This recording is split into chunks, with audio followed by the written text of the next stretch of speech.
Good day, everyone. I'm here with the homemade fluorescent strip light that a member of Lighting Gallery made for me. He made this with his own two hands. Well, not just his two hands, that'd be quite remarkable and very difficult.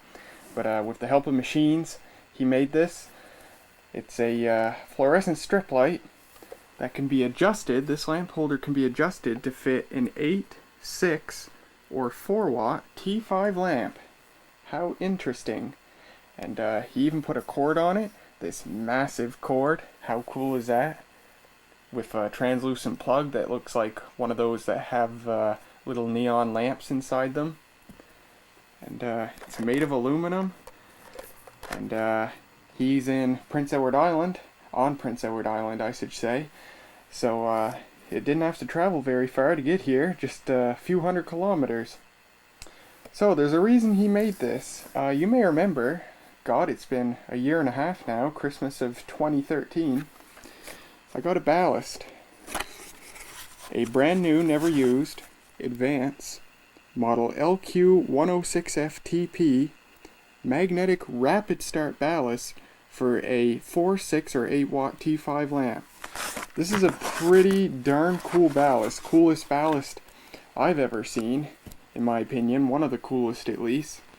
A fairly mildly rare ballast. These were not very common back in the day, and of course practically non-existent in use today. Magnetic rapid start for such small lamps just really was a really niche item, not much use for it, not much practical use for it at all. You know, when it came to the small preheat T5 lamps, the choices were pretty simple. You had a preheat ballast, a magnetic preheat ballast, those work just fine. And then in more recent times, you have electronic ballasts, which have mostly now replaced preheat ballasts. There really was no need for a ballast like this. You know, the small T5 lamps, they have a relatively short life compared to larger fluorescent lamps, so any increased life you would get by using a rapid start ballast over a preheat ballast is bound to be possibly unnoticeable, although I personally have yet to accept the fact that rapid start is in fact better for lamp life than preheat. I want to test that someday. But yeah, it certainly is a really cool ballast, and if you watch the video I made all about this ballast, testing it and everything, I found that it's very interesting in that it has a very low open circuit voltage, only 100 volts. They actually stepped down the line voltage, which is remarkable. It's the first and only auto transformer fluorescent lamp ballast I've ever seen like that. I would have expected like 160 or 200 volts. And that's really cool because it makes lamps start very slowly. You get a long startup time, like a second or two for lamps to start, and it looks pretty cool. And it's pretty gentle on lamps. It doesn't drive them at full power. It underdrives them slightly, and that's totally fine because it's a rapid start ballast. And I reckon that it's quite possible that lamps, you know, on a ballast this gentle to start and doesn't drive them at full power, lamps may very well last longer than they would on a conventional preheat system, and certainly longer than on an electronic ballast. So anyway, super cool ballast, and I've really wanted to put it into use, but there's a problem. You can't buy, or at least I have yet to find, commercially available T5 fixtures large enough to fit this ballast. This ballast is a standard, it's a standard F-can size ballast, whereas most T5 fixtures are designed to fit a slimline ballast. They're about half the width, and you know, they're not wide enough to fit a ballast like this. Hell, this ballast is as large or larger than a 4 watt T5 lamp itself. So this is where this fixture came in. This fixture is wide enough to fit this ballast.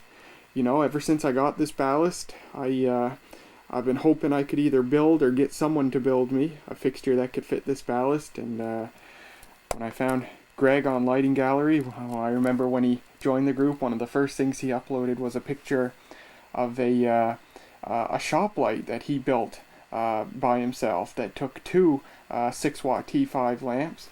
And he actually used the 2 lamp version of this ballast, the LQ206FTP, to power it. I found later that he was looking for a 4-watt preheat strip light. I had mine, which I wasn't using anymore. So we initiated a trade. I sent him my strip light, and he made me this thing. And I'm pretty darn happy, and I think he's happy with the fixture I sent him too. So, enough blabbing. What I'm going to do in this video is put this thing together, put this ballast in it, wire it up, and we will try it out for the first time. I have not even opened this thing yet. So, I have my screwdriver here. Let's open it and see how it's structured inside. So the cover is held together with 4 Robertson screws. Now, of course, it should be mentioned that with a fixture like this, that's going to use a rapid start ballast, it has to be made of metal. You can't make it out of any other materials, because with a rapid start ballast, the fixture has to be made of metal, so the fixture can be grounded and thus introduce a capacitive coupling between the fixture and the lamp that helps it start. With a preheat system, you don't need that, but you do with rapid start. If you don't, starting could be difficult. The lamp just glows at the ends, and it doesn't start until usually you touch your hand to the lamp or something like that. So I've got the screws out. Let's see what this looks like inside. Okay. Yeah, there we go. And oh my goodness. What the? Oh, did he include lamps? Holy shoot! I didn't even know. Man, I've sent him a message thanking him for the fixture. Now he probably thinks I'm a jerk or something. I had no idea he included these lamps. Holy crap! Oh man, this wasn't a fair trade anymore. I got way more than he did. Oh my god, I had no clue. Holy crap, it's been like a month I've had this thing, and I didn't. Oh man, I gotta message him and let him know that I've only now just started seeing these. That's amazing. I'll be right back, and then we'll take a look at these lamps. Alright, let's take a look at these lamps. Holy crap, I got way more than I bargained for. This is real, by the way. I had genuinely no idea that these lamps were in here. I had never opened the fixture before now. That is so incredibly generous. It really is. Oh, it's a blacklight lamp. Look at that. Holy shoot. Sylvania. 4-watt blacklight. It doesn't even give the ordering code. This might be from the 1940s or 50s. Holy crap. Made in the USA. That's incredible. These are for sure gotta be the oldest fluorescent lamps I own. Holy moly. Let's take a look at the other one.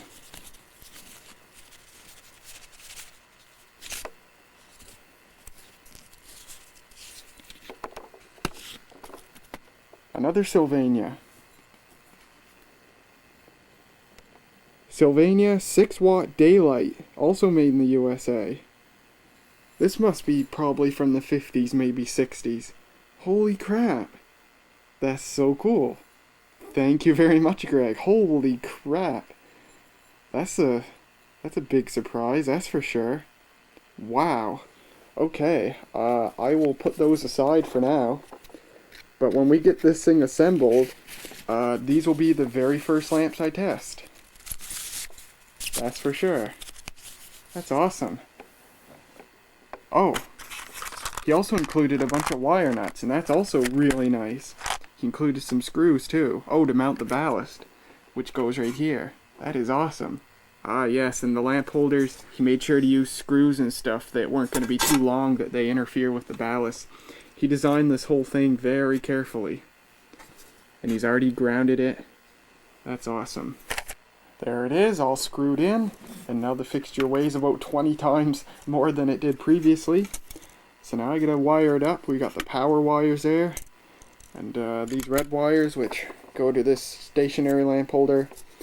And then these blue wires, which go to the movable lamp holder. Now, I'm thinking for the blue wires here, where this is an adjustable strip light, to adjust this lamp holder, I'm gonna have to the only way to adjust it is to disconnect the wires from the blue wires, then remove the lamp holder and then put it back in and then rewire it.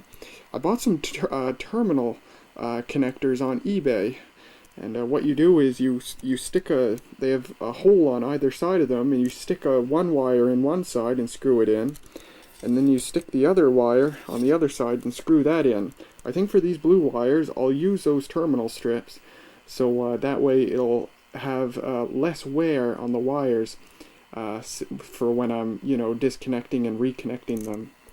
So I'll get this all wired up and we'll come back. Alright, I've got the stationary lamp holder wired in, and I've got that wire crammed in there pretty hard. Probably wouldn't be a bad idea to shorten it, but I never like to shorten leads. And then for the incoming power wires, I used some of my own wire nuts, since those wires were quite large. And I used his wire nuts that he provided for these wires. And then for the other lamp holder here, you can see I've inserted these terminal strips onto the ballast wires there, and I'll attach the lamp holder wires through to the other side, and that's how that works. But this is set to the 8-watt position right now, so I've got to move it over because I'm testing those lamps first. So first what I'll do is I'll move it to the 6-watt side so we can test that 6-watt lamp. So to move this lamp holder, we just got to undo that screw there. Actually, it's got a nut on the other side, so I might have to undo it from the nut side, and then just move it over and insert the wires through there. Alright, other lamp holder moved into the 6-watt position. Oops, I have it a little bit lopsided. And I've got it wired in here. The whole process of just moving this lamp holder and wiring it up took like 10 minutes. So I certainly wouldn't want to adjust this thing too often. You know what, I gotta fix that. I gotta straighten that out. But once I do that, I'll put the cover back on, and this thing should be ready to test out.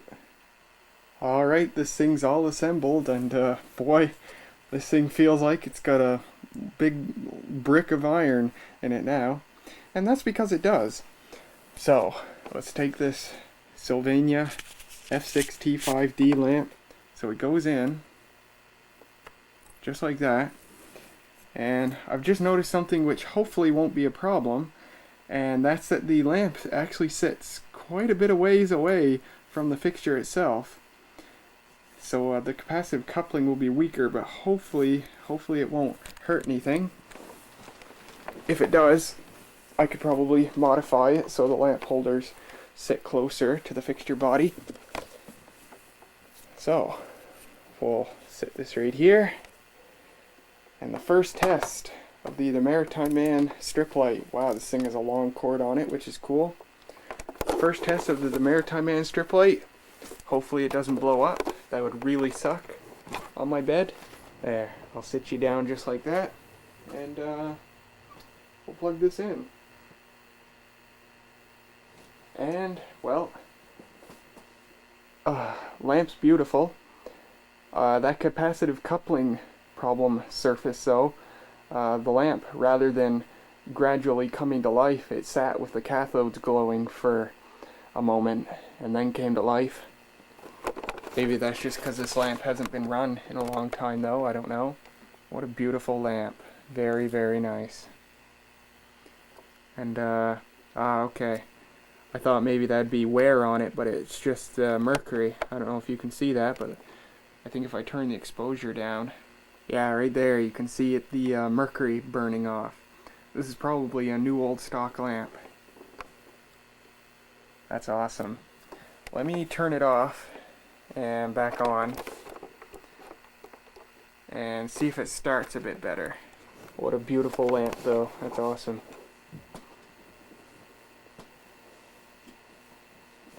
Holy cow. The cord does light up. That's awesome. I figured it didn't. I figured it just looked translucent. It's got what looks like a green LED in there.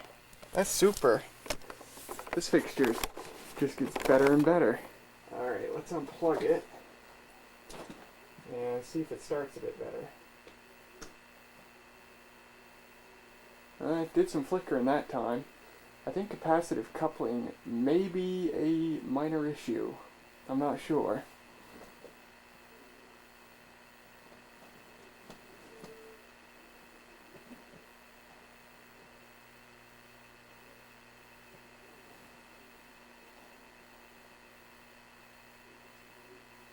You know, it starts consistently, but it does show signs of struggling a bit. Now if I lay my hand across it, yeah, you can see it starts a lot easier. May have to shorten those lamp holders. Not sure how though. It does work though.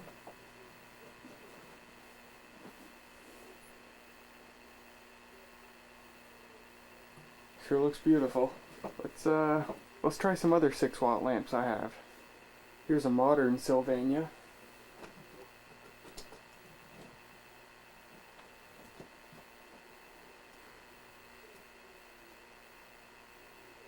Yeah, that starts pretty effortlessly. Another modern Sylvania. This one's brand new. Hardly used. Yeah, it starts pretty good. I can tell though with the flickering that it's not starting as good as it could. Yeah, when I lay my hand across it, it does a lot better. Still though, this fixture is amazing. This is the coolest light fixture I've ever owned. And I shall cherish it for sure. Here's a generic 6-watt lamp from the 1960s. And that one starts pretty good.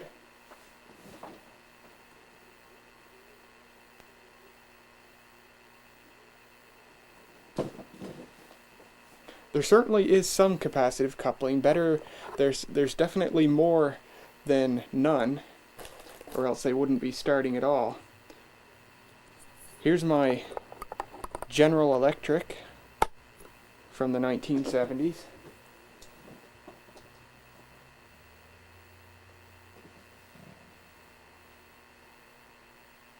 Yeah, it does alright. Now the real test for starting reliability will be when we do 8-watt lamps, because naturally they'll be the most sensitive to that.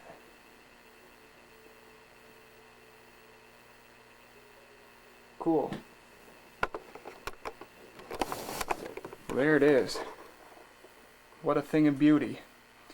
Now let's put it over into the 4-watt mode and try that other lamp he gave me.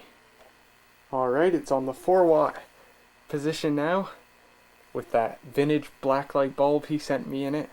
It's kind of funny looking, this big fixture with a 4-watt lamp, doesn't it? Still awesome though. And let's see how it goes.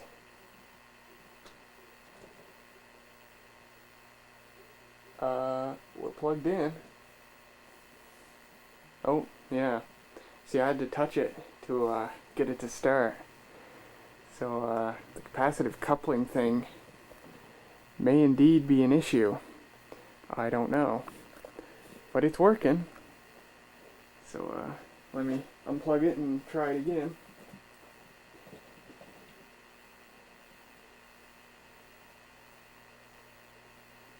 Yeah, there it is again. Not gonna go until I touch it. That's still a beautiful lamp though. Let's take a look at it. I can barely see it with my own eyes, but the camera is sure picking it up. There we go. Not sure if that's wear or mercury. Might just be mercury. Hard to tell for a blacklight lamp. That's awesome though. Let me unplug it and plug it back in. See if it'll go this time. Well, it did that time.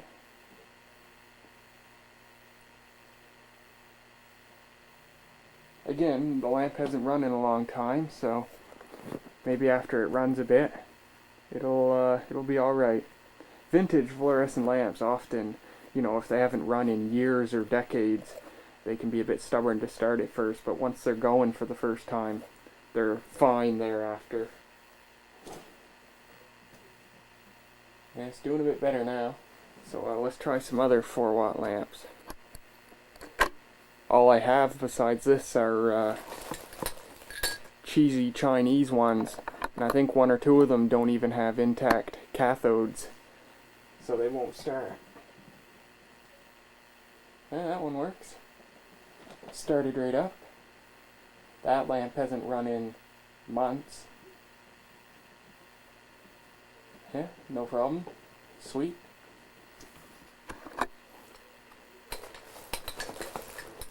I've got 4 of them here. They're all Chinese daylight lamps. I think this one might be the one with the broken cathode.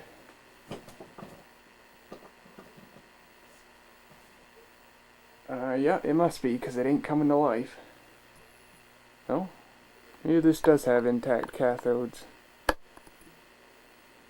Well, anyway, that one works. That lit plug is very handy, because I remove it partially and I know when it's not connected anymore. I don't have to pull it out all the way, even though you always should.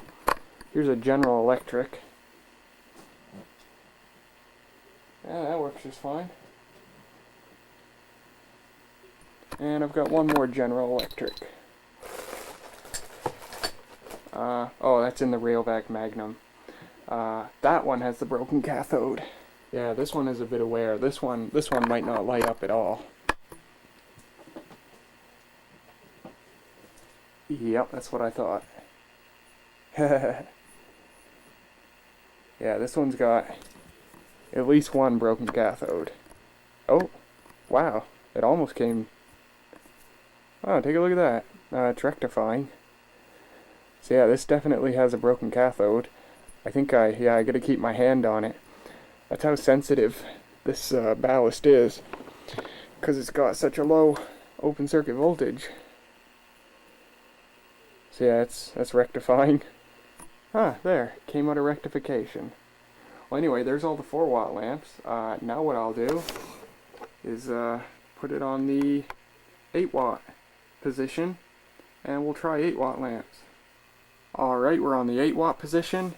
I dug the lamp out of my Burgess Safari light, one of my favorite vintage lamps, one of my 2 Philips TL8W33 lamps from 1970.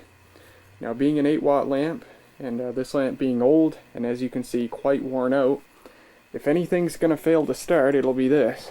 So, we'll see what happens.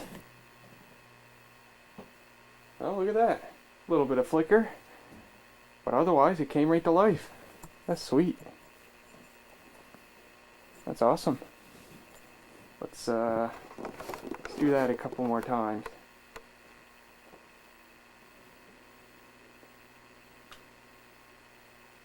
Oh, it's beautiful.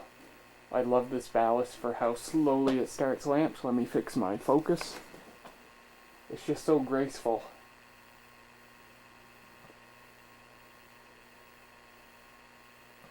Let's do that one more time.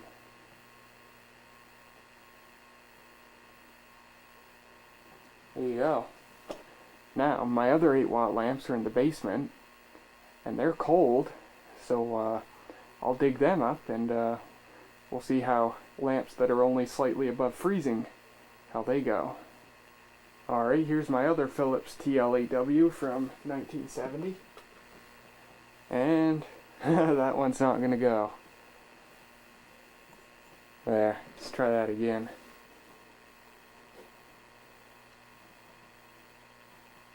That did a bit better.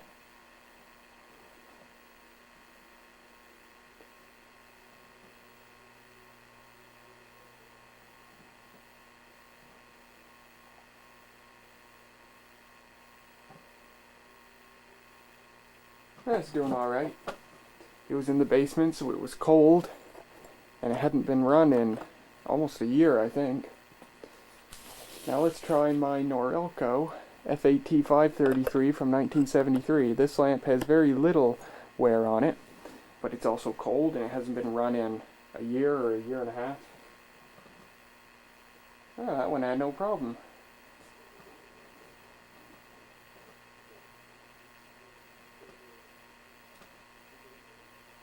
Oh, that's pretty good.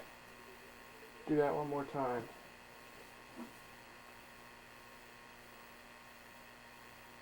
Neat. That works just fine.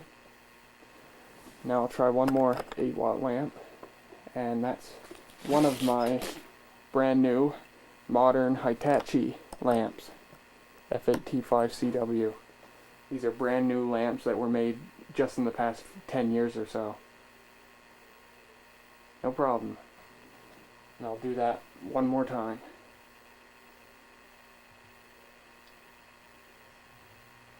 Well, there you go. Well, that's about all there is to show of my new homemade, hand/machine-made adjustable strip light for an F4T5, F6T5, and F8T5 lamp made by lighting gallery user ggillis, Greg, and I really appreciate it. This is one of the coolest things I've ever seen. I'll put one of my Philips lamps back in it. This is so cool. Definitely the coolest light fixture of any type that I've ever owned. It's just, I appreciate it so much. You can tell how much craftsmanship went into this thing. It's so well made, and it's even got my name on it. And it's so great. This is something, you know, I've had that darn ballast for a year and a half. And, you know, it's just sat in the box because I don't have the skill to build anything. But he was up to the task, and I really appreciate it. And of course he included, I genuinely did not even know he included these vintage lamps, Sylvania F6T5D and Sylvania F4T5 BLB. That's awesome, that's so cool, and I appreciate it a lot. The only thing that worries me about this is the lamp being fairly quite far from the body of the fixture, and as we've seen, that can cause some minor starting difficulties. It might clear up, you know, with the lamps that didn't start. Certainly after some use they'll be a bit better, but it's not as good as it could be, and you know, that's no fault of his, that's just the way these lamp holders are. You know, T5 lamp holders only come in a limited types, and you know, he got what he could get, and that happened to be these, and they have these quite tall angled brackets on them. I'd like to see if there's some way I could shorten the lamp holders, but I don't think there's a way I could do that while at the same time retaining their structural integrity and stuff. Whatever job I do to these lamp holders would make them end up, you know, looking like crap and probably not being very sturdy anymore, and I don't think there's anything I could do. So what I think I'll do is, you know, since it does work, the problem doesn't seem to be so bad that most lamps have a problem. If that were the case, then I'd definitely have to do something. If I put this lamp back in, one of the lamps that had trouble starting, and I plug it in, yes, it's not bad now. And I think the only lamp that had a major problem was this 4-watt lamp. So that's awesome. So if you're wondering, you know, how am I going to run this thing for now, because I'm definitely going to find a place on the shelf for this and run it. Or maybe on my dresser or something, or maybe over there somewhere, I don't know. Maybe up there, I have no clue. This room's a huge mess anyway. I have no clue what I'll do with this, but I'll definitely set it up somewhere and run it. And you may wonder, well, what am I going to use it with first? Well, I think first, what I'll do for now is, I may put it back to the 4-watt setting and run this black light bulb some more.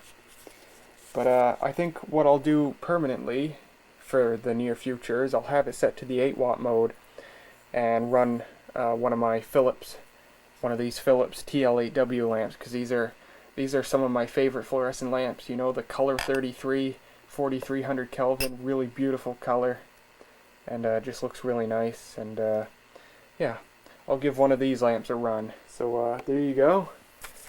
And he gave me some free screws and wire nuts as well. That's cool. And yeah, that's about it. And the awesome cord with the glowing green LED there. It's totally awesome. I really appreciate it. So there you go, guys. Hope you guys enjoyed, and I will see you later. Bye-bye. This was made in 1972, and this is a very unique fluorescent lantern. First of all, the Burgess Safari light was the pioneer fluorescent lantern. This was, in fact, the very first completely portable. Just push in or push out on this green tab, and the door opens right up. You can even lift up on it and remove it, just like that. And there are your RAM slots.